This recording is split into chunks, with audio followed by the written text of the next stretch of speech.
प्रिय छात्रों, हमारे इस YouTube चैनल पर आज आपका स्वागत है और मैं आज के आपके लिए लेकर आया हूँ BA फर्स्ट ईयर के अंदर जो हिंदी का आपका कबीरदास जी का जो आपकी सखी है उसकी व्याख्या। क्योंकि BA फर्स्ट ईयर के आपके हिंदी के फर्स्ट सेम के अंदर आपका ये हिंदी के सिलेबस में है आपकी कबीरदास जी की सखी, तो इनकी व्याख्या ये करीबन आपकी 51 है टोटल, इस प्रकार जो आपकी दे रखी है। तो इन सभी की हम व्याख्या बिल्कुल डिटेल के साथ करेंगे और आप चैनल के साथ बने रहिएगा। चैनल को कर दीजिए सब्सक्राइब ताकि आने वाली वीडियो आपको टाइम टू टाइम मिलती रहे और आपको हमारे इस YouTube चैनल पर और सब्जेक्ट की भी वीडियो आपको मिलेगी। वो आप डिस्क्रिप्शन में जा कर के प्लेलिस्ट में जा कर के देख सकते हैं। और तो आइएगा, हम ज़्यादा देर न करते हुए आज की इस वीडियो लेक्चर की शुरुआत करते हुए व्याख्या शुरू करते हैं। पहली आपकी व्याख्या है कि सतगुरु की महिमा अनंत अनंत किया उपकार लोचन अनंत उघाड़िया अनंत दिखावण हार। तो यहाँ कबीरदास जी ने अपने पहले ही जो पद है इसके अंदर उन्होंने अपने गुरु के बारे में बताया है। सतगुरु यानी कि सच्चे गुरु, अनंत यानी कि असीम। इन शब्दों का हम अर्थ जान लेना ज़रूरी है, क्योंकि व्याख्या करने से पहले आपको उन शब्दों के अर्थ आने चाहिए। यानी कि सतगुरु यानी कि सच्चे गुरु, और आपका अनंत यानी कि असीम अवर्णीय जिसका वर्णन नहीं किया जा सकता। उपकार यानी कि उपकार, यानी कि उपकार करता है कोई हम पर, ठीक है, भला करना, कल्याण करता है आपका। लोचन अनंत यानी कि भीतर की आंखें, ज्ञान चक्षु अनंत दिखावनहार, अनंत परमात्मा का साक्षात कराने वाला गुरु। यानी कि जो आपका गुरु होता है, किसी भी शिष्य के लिए गुरु बहुत ही अहम भूमिका निभाता है। गुरु केवल हमारा शिक्षा देने वाला गुरु की हम बात नहीं करेंगे। हर एक फील्ड के अंदर मान लीजिएगा आप कोई खिलाड़ी है, जिस प्रकार नीरज चोपड़ा है, तो उनके गुरु का कितना योगदान रहा है उन्हें कामयाब बनाने में। हुसैन बोल्ट की अगर हम बात करें तो उनके गुरु का कितना योगदान रहा है उन्हें कामयाब करने में। यानी कि जब भी कोई आप मतलब एक खिलाड़ी हैं, यानी कि आप जब भी कोई खेल सीखने के लिए आप जाते हैं अपने गुरु के पास, तो आपको उस खेल के बारे में कुछ नहीं पता होता, दुनियादारी के बारे में कुछ नहीं पता होता, खेल के रूल क्या है इसके बारे में कुछ नहीं पता होता। सब कुछ आपको क्या है, वो आपका गुरु या आपका कोच आपको सिखाता है, आपको उस अंधकार से दूर करता है, ठीक है। तो एक अच्छा अगर कोच आपको मिले तो आप एक अच्छे खिलाड़ी बन सकते हैं, अंतर्राष्ट्रीय लेवल पर ओलंपिक में मेडल जीत के ला सकते हैं। तो ये आप पे अपने गुरु पर काफ़ी हद तक डिपेंड करता है, लेकिन खुद को भी मेहनत करनी पड़ती है, लेकिन गुरु का भी बहुत साथ होता है। तो इन्होंने यही कहा है। तो सबसे पहले हम इनकी जो वो लिखेंगे, प्रस्तुत प्रसंग व्याख्या जो लिखनी है उसको देख लें। प्रस्तुत सारखी हमारी पाठ्य पुस्तक मध्यकालीन काव्यकुंज से ली गई है। ये प्रसंग आप लिखेंगे क्योंकि ये लिखना आपको होता ही है व्याख्या के अंदर। तो सबसे पहले लिखेंगे प्रस्तुत साखी हमारी पाठ्य पुस्तक मध्यकालीन काव्यकुंज से ली गई है और इसके रचयिता कबीरदास हैं। और कबीरदास जी ने अपने जीवन में गुरु के सबसे अधिक महत्व दिया है, क्योंकि वह परमात्मा से परिचय कराने वाले माध्यम है। उन्होंने प्रेम सर्जन, प्रिय संदेश और प्रेम मार्गदर्शन नामक तीनों कार्य गुरु से संबंधित किए हैं। शिष्य में प्रेम के भावों की अंकुरित करने वाले गुरु ही हैं। तो उनकी व्याख्या क्या कहते देखते हैं कि कबीर जी कहते हैं कि मेरे सच्चे गुरु की महिमा अपरंपार है, अर्थात उनके गुणों का वर्णन नहीं किया जा सकता। उन्होंने मुझे पर जो दया करते हुए असीम उपकार किया है, अजन्मे निर्विकारी और निर्गुण ब्रह्मा के दर्शन कराते हुए उन्होंने मुझे ज्ञान दिया है। अपने ज्ञान से मेरे ज्ञान चक्षुओं को खोल दिया है और मुझे अनंत ब्रह्मा का साक्षात करवा दिया है, अर्थात मेरे गुरु की कृपा से निर्गुण ब्रह्मा को पा लिया है। तो ये कहना चाहते हैं कि इस पैरे के अंदर कि जो सतगुरु है उनकी जो महिमा होती है वो बहुत सारे उपकार करता है। गुरु है अपने शिष्य पर बहुत सारे उपकार करता है। वो अंधकार में होता है, उसको अंधकार से दूर लाता है और उस असीम परमात्मा के दर्शन करवाता है। या हम इस प्रकार भी ले सकते हैं कि एक गुरु होता है, वो एक शिष्य को अच्छा ज्ञान देता है, जिसके बाद वो उस शिष्य का जो ज्ञान है वो विस्तृत हो जाता है, उसका सारा अंधकार जो अंधविश्वास वो दूर हो जाता है और उसे सच्चे परमात्मा के दर्शन हो जाते हैं। तो यही इस प्रकार की कुछ व्याख्या दी इसके अंदर। तो इसके बाद में आपको इसके अंदर विशेष लिखना पड़ता है या काव्य सौंदर्य इस प्रकार भी लिखा सकता है। तो आपको ये काव्य सौंदर्य में कह दे या विशेष तो आपको लिखना होता है। ये आपको 2 नंबर का नंबर मिलते हैं, क्योंकि ये किसी यूनिवर्सिटी के अंदर 12 नंबर का, किसी में 10 नंबर का आता है, तो 2-4 नंबर का ये भी आपको लिखना आता है। कबीर जी ने माना है कि शिष्य के मन में ईश्वर के प्रति प्रेम उत्पन्न करने का कार्य गुरु ही करता है, इसके पश्चात ही शिष्य ईश्वर से साक्षात्कार पाता है। यमक अलंकार का सुंदर प्रयोग हुआ है। भाषा सरल, सरस और भावपूर्ण है और दोहा छंद है। रामचरितमानस में तुलसीदास ने ऐसे भावों को व्यक्त करते हुए लिखा है, श्री श्री गुरुपद नख माणी गणा ज्योति, सुमृत सुमृत दिव्य दृष्टि ही होती। और इसके बाद में तद्भव शब्दावली के साथ साथ तत्सम शब्दों का सुंदर प्रयोग हुआ है और माधुर्य गुण ने काव्य सौंदर्य में अभिवृद्धि की है।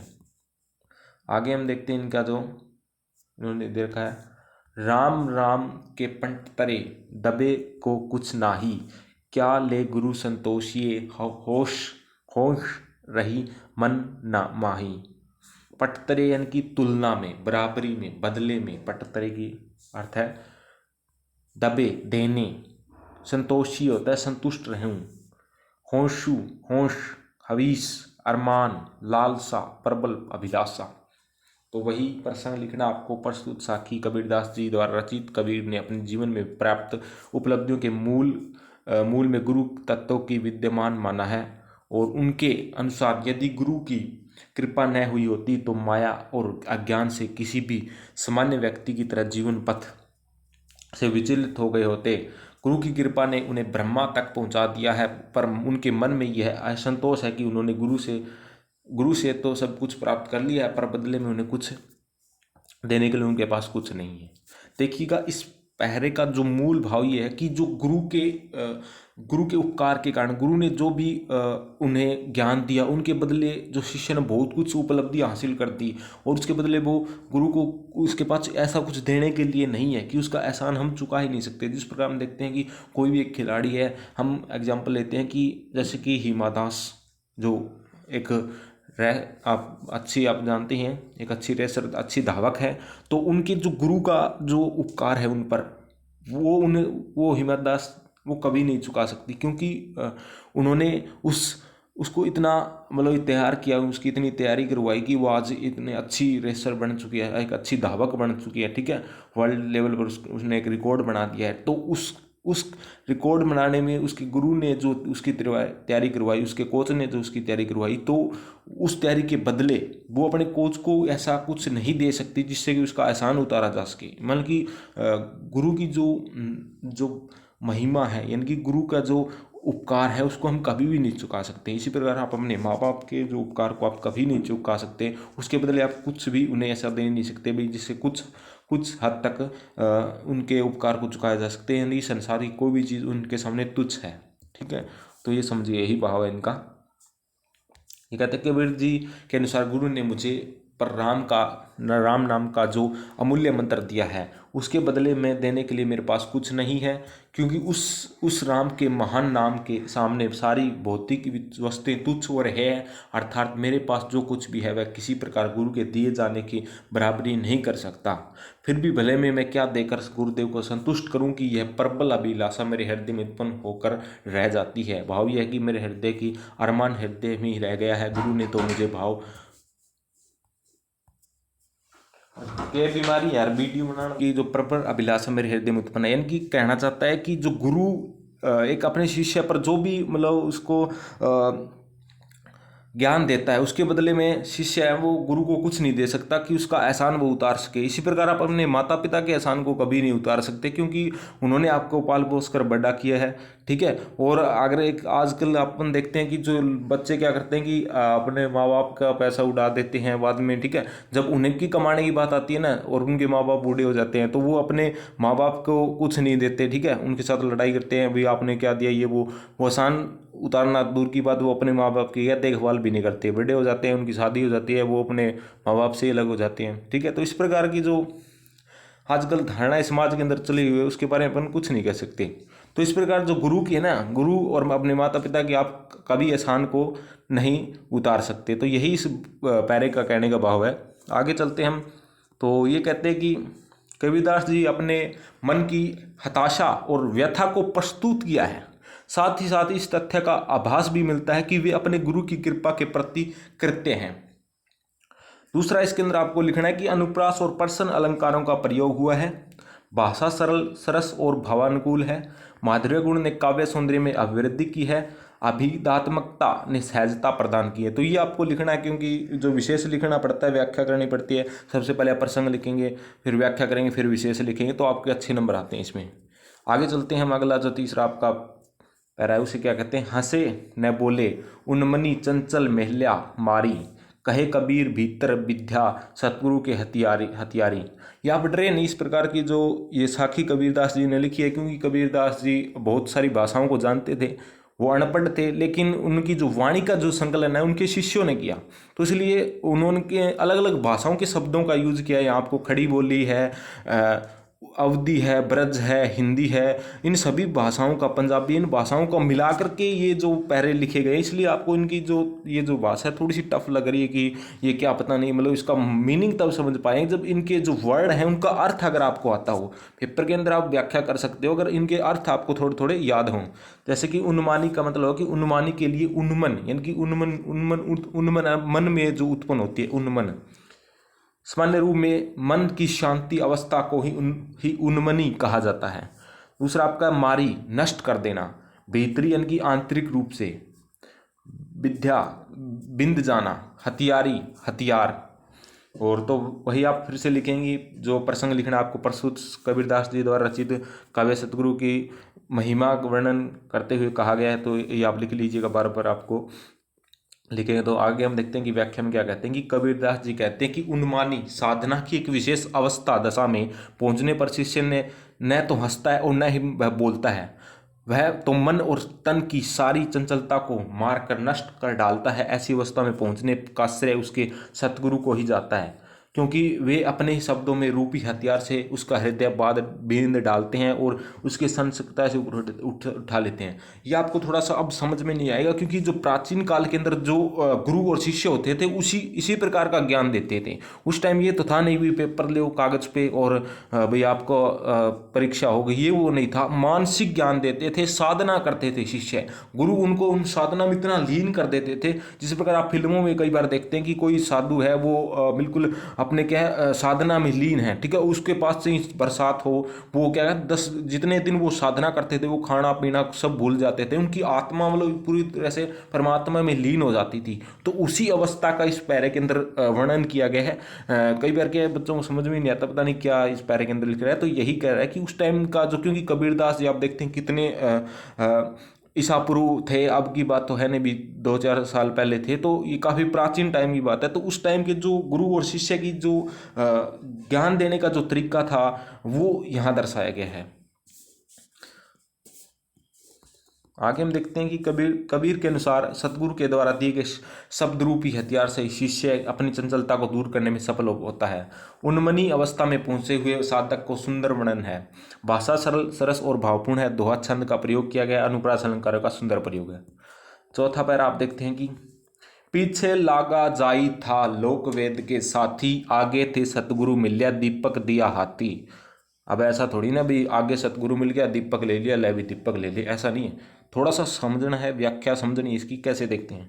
पीछे लागा यानी कि पीछे लघु यानी कि बना हुआ, अंधानुसरण करता हुआ यानी कि लोगों के वैसे रेवड़ भेड़ चाल किसी के पीछे लगा हुआ था, पता ही नहीं कहाँ जा रहा है, जहाँ जाओ मर्जी।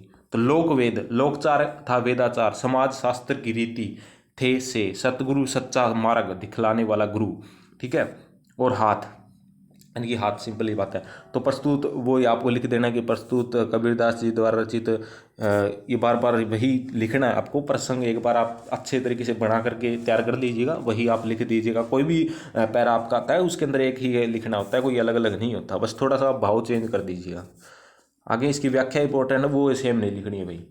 कबीरदास जी कहते हैं कि मैं अज्ञानवंश लोकाचार और वेद विहित मार्ग का अंधानुसरण करता जा रहा था। यानी कि कबीरदास जी कहते हैं कि जब उन्हें कोई ज्ञान नहीं था, जब उन्हें उनका कोई गुरु नहीं मिला था, जिस प्रकार हम देखते हैं कि कोई आज के टाइम में अगर एग्जाम्पल लें, कोई खिलाड़ी मान लीजिएगा वो टेनिस का खेल सीखना चाहता है, यानी कि टेनिस या फुटबॉल खेलना चाहता है, ठीक है, तो या फिर वो कुश्ती सीखना चाहता है, तो उसको अगर गुरु नहीं मिलेगा ना तो वो इधर उधर हाँटता रहेगा कहीं पर भी मैं कहाँ जाऊँ कहाँ सीखूँ। अगर उसको एक परफेक्ट गुरु, एक कोच के नीचे वो रह करके अगर वो कुश्ती सीखता है, कोई भी खेल खेलता है, तो वो एक अच्छा खिलाड़ी बन सकता है, वो इधर उधर भटकेगा नहीं। और अगर जब वो उसको मिल जाता है तो वो एक अच्छा खिलाड़ी बन सकता है। आज आप एग्जांपल दे सकते हैं हुसैन बोल्ट का, जितने भी खिलाड़ी इंटरनेशनल खिलाड़ी हैं, हम बात करेंगे क्रिकेट के अंदर विराट कोहली है, ये कोई भी जितने भी खिलाड़ी हैं, तो उनको एक अच्छा कोच मिला है। कोच के आपको बताता है कि क्या गलत है क्या ठीक है, किस प्रकार खेलना है। तो उसी प्रकार जो कबीरदास जी कहते हैं कि मैं भी बिना मतलब अपने गुरु के, देखिए गुरु के पढ़ाने वाला या जो खेल कराता है वो गुरु नहीं होता, गुरु हर कोई होता है। जैसे कोई भी हाथ का काम आप सीखने जाते हैं, मान लीजिएगा वेल्डिंग का आप काम सीखना चाहते हैं, आप गाड़ियों का काम सीखना चाहते हैं, कोई भी आप काम सीखते हैं, तो वो आपको जो सिखाते हैं ना वो आपका गुरु है, और आपको उसकी इज्जत करनी चाहिए, तभी आपको वो अच्छा सिखा पाएगा। ठीक है, ये आजकल का जो गुरु और शिष्य का जो रिश्ता है ना वो सिर्फ पैसे का, उसके पैसा है, पैसा दो काम लो, कोई मतलब नहीं है। ठीक है, कहीं पर भी जाओ, तो ऐसा नहीं होना चाहिए। एक भाव मतलब कि मन से गुरु और शिष्य का रिश्ता होना चाहिए। ठीक है, प्राचीन काल में हम देखते हैं कि जो स्कूलों के अंदर टीचर और उसके जो स्टूडेंट थे उनके अंदर कितना गहरा रिश्ता था। जैसे कि वो देखते थे कि टीचर कहता था भी आप क्या घर से अपने लस्सी दूध ले आओ, तो बच्चे ले आते थे, कोई दिक्कत नहीं है। लेकिन आज के टाइम में किसी से मंगा लो, 50 रुपये 60 रुपये किलो दूध रहे, कौन जाके देगा भाई फ्री में? फ्री में आजकल नहीं, पैसे मतलब वो सिस्टम रहा नहीं आज के टाइम में वो।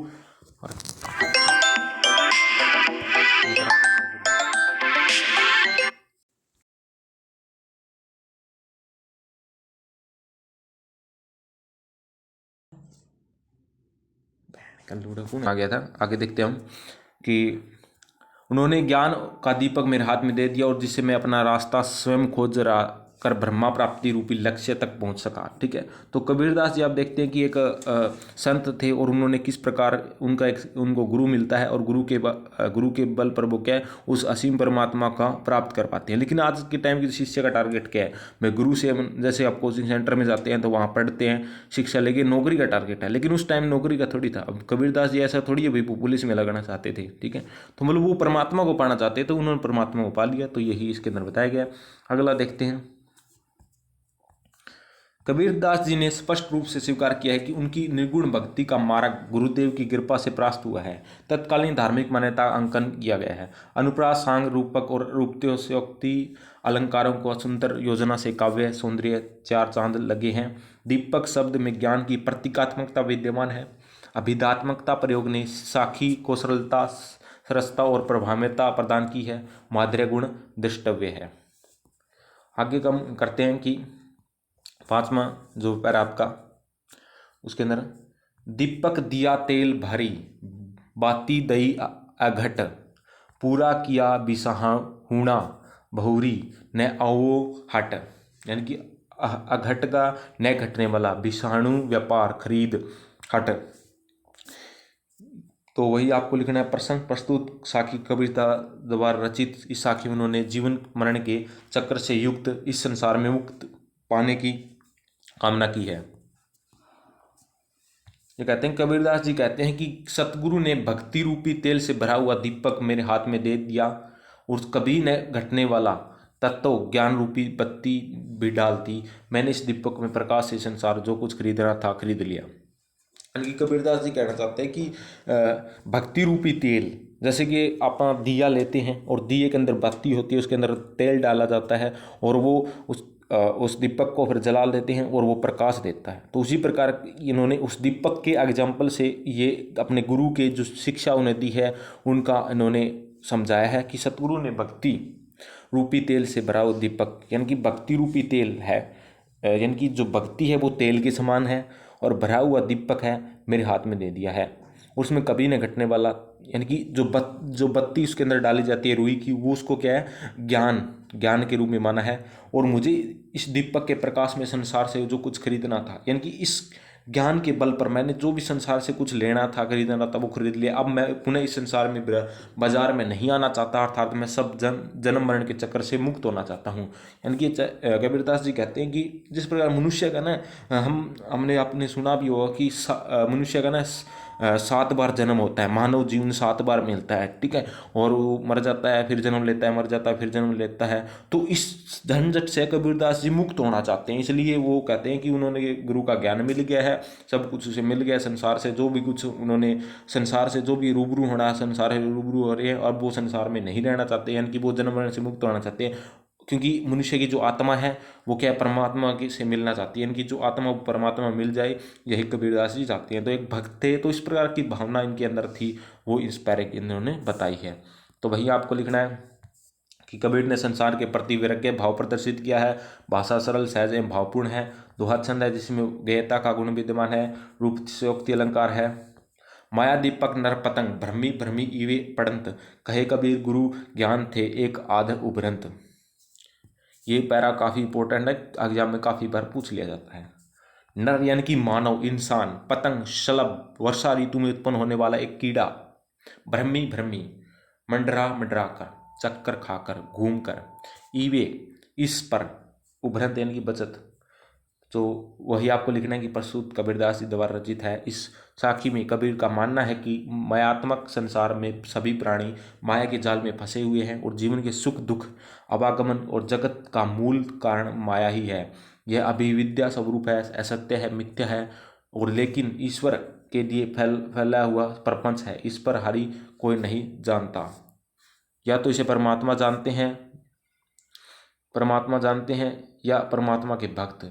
तो ये दर्शाना चाहते हैं कि देखिएगा क्या कहना चाहते हैं। कबीर जी कहते हैं कि संसार माया रूपी दीपक है, यानी कि एक और तो उन्होंने ज्ञान के दीपक को माना, अब कहते हैं कि संसार के माया रूपी दीपक है, ठीक है। मानव दीपक की आकर्षित होने का वाला पतंगा है, यानी कि संसार तो क्या माया रूपी दीपक है। जिस प्रकार देखते हैं कि आप कभी आपने दीपक जलाया होगा दिवाली पर, या वैसे भी देवताओं के आगे दीपक जलाते हैं, तो वो दीपक जो है जलता है इस प्रकार से, ठीक है।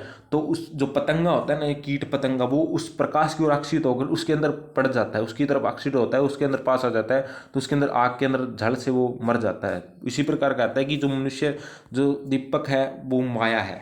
अब दीपक को उन्होंने माया बना है, और उस दीपक के जो प्रकाश से आकर्षित होकर के चकाचौंध होकर जो मानव रूपी कीट है, यानी कि जिस प्रकार कीट दीपक को देखकर उसकी ओर आकर्षित होकर उसमें पड़कर मर जाता है, उसी प्रकार मनुष्य जो संसार के प्रति आकर्षित होकर उसी में ही पड़ कर के वो अपना जीवन लीला समाप्त कर लेता है।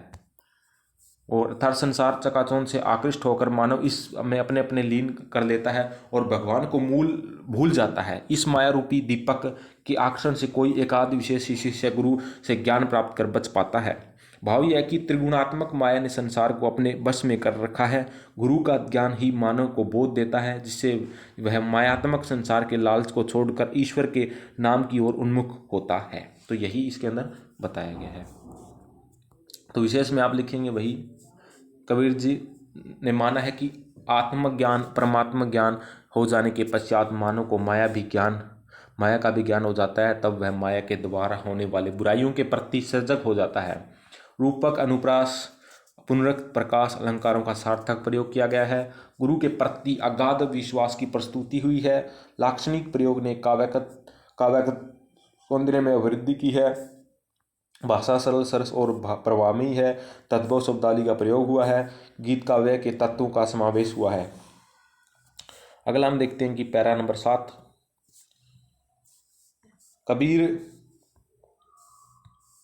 कबीर बादल प्रेम का हम पारी वर्ष्या आई, अंतरी बेगी आत्मा हरि बही बनराई। परी यानी कि पर, वर्ष्या यानी कि वर्षा बरसात, अंतरी आंतरिक, हरि प्रसन्न भई हो गई, और बनरई वनस्थली।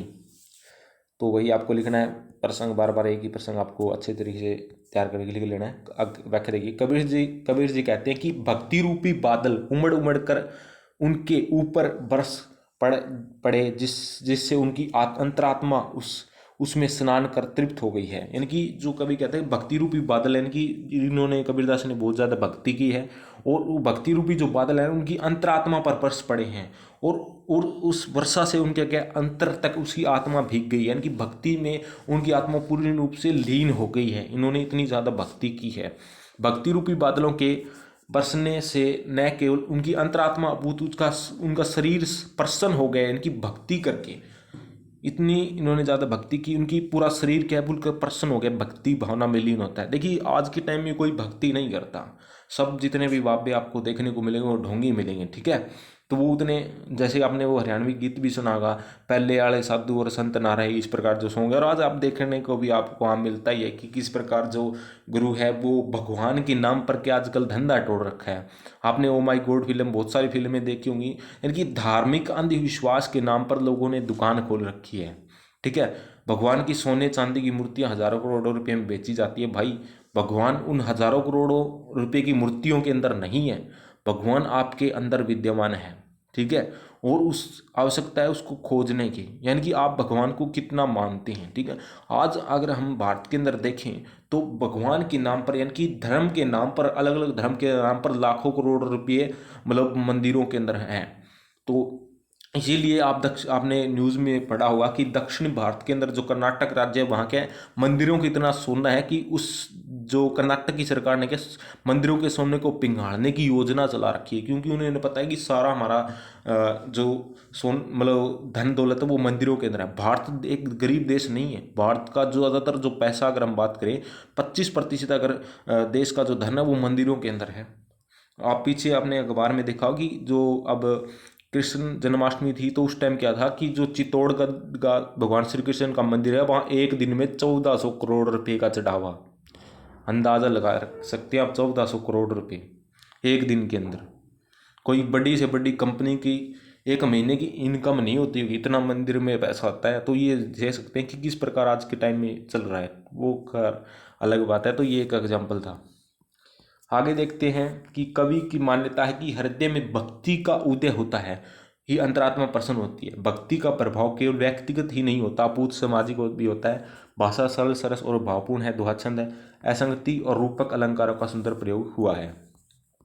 अगला पैरा हम देखते हैं कि भक्ति भजन हरि नाव है, दूजा दुख दुख अपार, मनसा बाचा कर्मना कबीर सुमरण सार। भक्ति यानी कि भक्ति, भक्ति को इस भक्ति लिख रखा है, हरि ईश्वर, दूजा दूसरा, अपार असीम, मान मनसा वाचा कर्मणा मन वचन और कर्म से, सुमिरण समरण, ठीक है। देखते हैं प्रस्तुत साखी कबीरदास द्वारा रचित, इसमें कवि ने ईश्वर के भजन नाम शरण को श्रेष्ठ बताया है। कबीरदास जी कहते हैं कि ईश्वर की भक्ति में कीर्तन ही संसार रूपी सागर से पार लगाने वाली नौका है। यानी कि कबीरदास जी कहते हैं कि इस मानव रूपी जो संसार है, यानी कि मानव जो रूपी जो जीवन है, इसके अंदर इस संसार, ये संसार क्या है, जो एक समुद्र की तरह है, ठीक है। और जो भक्ति है वो आपके लिए एक नाव की तरह है। और इस संसार को, इस संसार के अंदर जो यानी कि सागर अगर मान लिया जाए संसार को, तो उसके अंदर जो नौका होती है वो क्या है, मनुष्य का ज्ञान है। और वो नौका ही क्या है, इस संसार रूपी सागर से मनुष्य को पार लगा सकती है। अगर मनुष्य के पास ज्ञान है तो वो क्या है, इस संसार से पार लग सकता है। आज एक एग्जाम्पल अगर देख सकते हैं कि किसी के पास नॉलेज है तो वो क्या है, अगर वो उसके पास सरकारी नौकरी नहीं, वो खुद की नॉलेज से भी क्या है अपना रोजगार चला सकता है। जिस पर वो खुद का कोचिंग सेंटर खोले, ट्यूशन सेंटर खोले, अपनी खुद की एकेडमी खोल ले, ठीक है। तो उसी प्रकार आज के टाइम में अगर एग्जाम्पल ले ले, किसी के पास ज्ञान है, उसका भक्ति की बात कर रखी है, लेकिन आज के टाइम किसी के पास अच्छा नॉलेज है, ज्ञान है, जिस प्रकार एग्जाम्पल ले सकते हैं खान सर का, ठीक है। उनके पास नॉलेज है, हाँ उनके पास सरकारी नौकरी नहीं मिली तो क्या हो, खुद के ज्ञान से वो आज किस प्रकार अपने आप को एक अच्छे जीवन जी रहे हैं। तो इसी प्रकार ये कबीरदास जी भी कहना चाहते हैं कि भक्ति ही जो सबसे महत्वपूर्ण है, वो सारे दुखों का निवारण कर सकती है। इसके अतिरिक्त किए गए सभी कार्य असीम दुख प्रदान करने वाले हैं। मनुष्य का सदैव मन वचन और कर्म से ईश्वर को नाम स्मरण करना चाहिए, क्योंकि नाम स्मरण संसार के भक्त कार्यों का आसार है। भाव यह है कि ईश्वर के नाम स्मरण के अतिरिक्त किए गए सभी कार्य केवल दुख प्रदान करने वाले हैं। ये कहना चाहते हैं कि मनुष्य का ना भगवान का नाम स्मरण करना चाहिए। आजकल क्या करते हैं लोग, जब मुसीबत आती है ना तभी लोग भगवान को याद कर सकते हैं, करते हैं। आज के स्टूडेंट क्या करेंगे, पहले तो भगवान को याद नहीं करेंगे, जैसे ही एग्जाम आएगी ना, बालाजी मैं आपके 10 रुपये प्रसाद चढ़ा दूंगा, मेरे पेपर पास करवा देना, कोई भी अपने अपने देवताओं के नाम लेंगे, प्रसाद चढ़ाएंगे, डर जाएंगे, ठीक है। तभी भगवान याद आता है। यानी कि मुसीबत में राम का नाम जपते हैं आज के टाइम में लोग, पहले ही जप लो भाई, मुसीबत आएगी नहीं। और ईश्वर देखिएगा, या आपको मैं यानी ये नहीं कहना चाहता कि अब ईश्वर की भक्ति में आज के टाइम, यानी कि वो टाइम और था जब कबीरदास जी थे। तो आज के टाइम में अगर आप देख के चलें तो मतलब भगवान को आप याद रखिएगा, किसी भी धर्म को आप मानिएगा, आपकी मर्जी है, स्वतंत्रता है, धार्मिक स्वतंत्रता है। आप भगवान का नाम स्मरण करते हैं कि भगवान की थोड़ा भक्ति में विलीन होना चाहिए स्टूडेंट्स को, क्योंकि उसके आपको जो किसी भी देवता की अगर आप मानते हैं, भक्ति करते हैं, तो आपको एक पॉजिटिव क्या है, एक पॉजिटिव शक्ति मिलती है, यानी कि सकारात्मक सोच आपकी होती है। अगर आप कोई भी भक्ति करते हैं, जब भी आप कभी मंदिर में जाते हैं तो आपको एक अलग सा ही मतलब शांति महसूस होती है, ठीक है। तो वो जरूर करनी चाहिए। तो वही कबीरदास जी यहाँ कहना चाहते हैं। कबीरदास जी की निर्गुणवादी होते हुए भी ईश्वर के भजन कीर्तन का महत्व दिया है। ईश्वर के नाम शरण को सुखदायी और अन्य सभी कार्यों का अपार दुख का कारण बताया है। भाषा सरल सरस और भावपूर्ण है, दोहा छंद है, अनुप्रास अलंकारों का प्रयोग है। आगे कहते हैं, कबीर निर्भय राम जपी, जब लग दीवे बाती, तेल घट्या बाती बुझी सोवेगा दिन राती। ठीक है, तो ये क्या कहना चाहते हैं, देखिए, निर्भय निडरता पूर्वक, दिव्य श्री रूपी दीपक, बाती यानी कि आत्मा रूपी बत्ती, तेल आयु रूपी तेल, घट्या कम होना, समाप्त होना, सवेगा सोना, दिन राती दिन और रात। तो कहना चाहते हैं कि सखी में कभी सदा परमात्मा का नाम स्मरण करते हुए रहने पर बल देते हैं कि भगवान का नाम रटना चाहिए। और कहते हैं कि ये मनुष्य है, तू सदा निडर पूर्वक राम का नाम तब तक जपता रहे जब तक शरीर रूपी दीपक में आत्मा रूपी बत्ती जल रही है। यानी कि शरीर वो दीपक के समान है और आत्मा है वो उसके अंदर जो बत्ती डाली होती है रुई की, उसके समान है। क्योंकि तेरा आयु आयु क्या होगी, तेल हो गया। आयु किसके समान मान ली, तेल के समान। उसके अंदर सरसों का तेल डालते हैं, घी डालते हैं, वो आप पे डिपेंड करता है किस प्रकार दीपक जलाते हैं। तो उसकी कल्पना उन्होंने की है।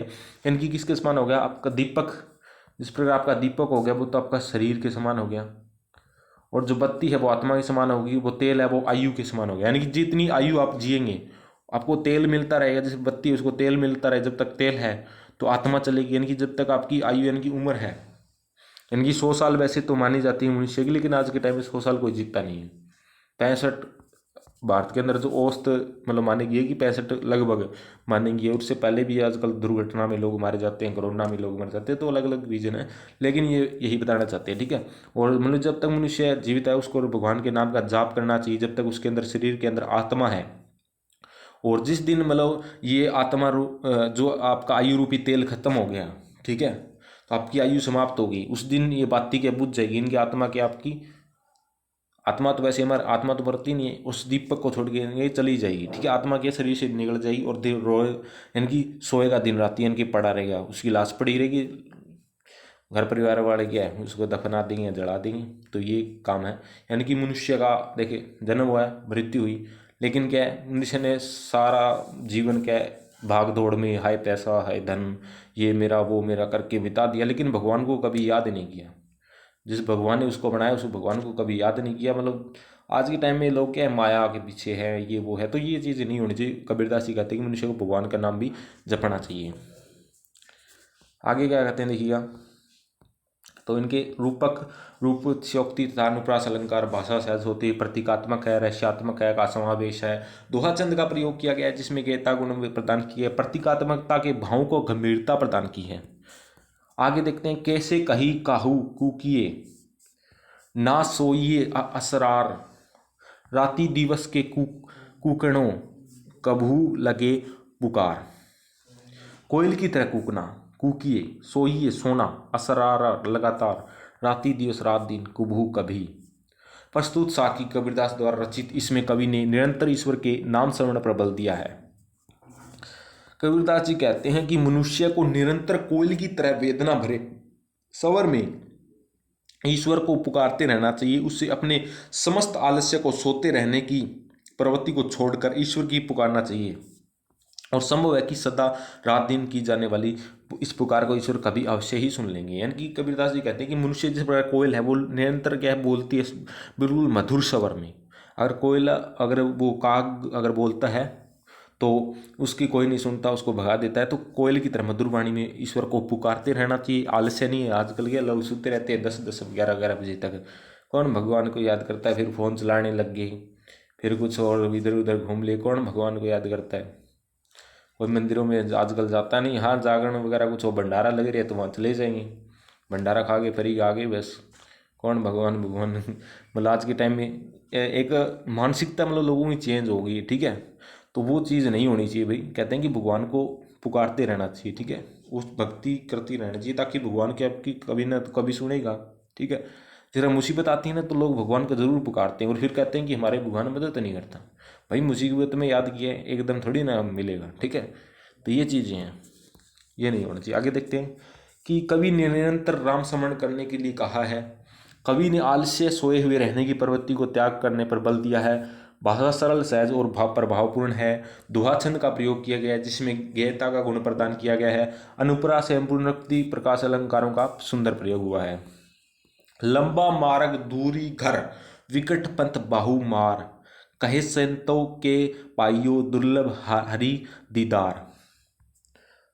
मार्ग यानी कि रास्ता, विकट यानी कि कठिन है, बहु अनेक बहुत, मार यानी कि डाकू बटमार काम वासना, दुर्लभ कठिन, दीदार दर्शन साक्षात्कार।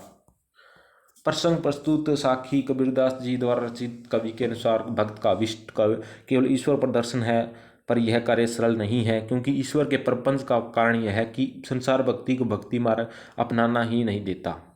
यानी कि आज के टाइम में ये कहते हैं कि संसार इसी प्रकार हो गया कि लोग वो भक्ति मार्ग अपना ही नहीं सकते। आज भी आपके टाइम आप देख सकते हैं कि कोई भी भक्ति मार्ग पे नहीं है, ठीक है, क्योंकि भाई संसार के अंदर जो वर्तमान परिस्थितियाँ होती हैं वो मनुष्य को पूरी तरह से प्रभावित करती है कि आपका समाज किस प्रकार का है, वो आपको इफेक्ट डालता है, उसी अकॉर्डिंग आप चलते हैं।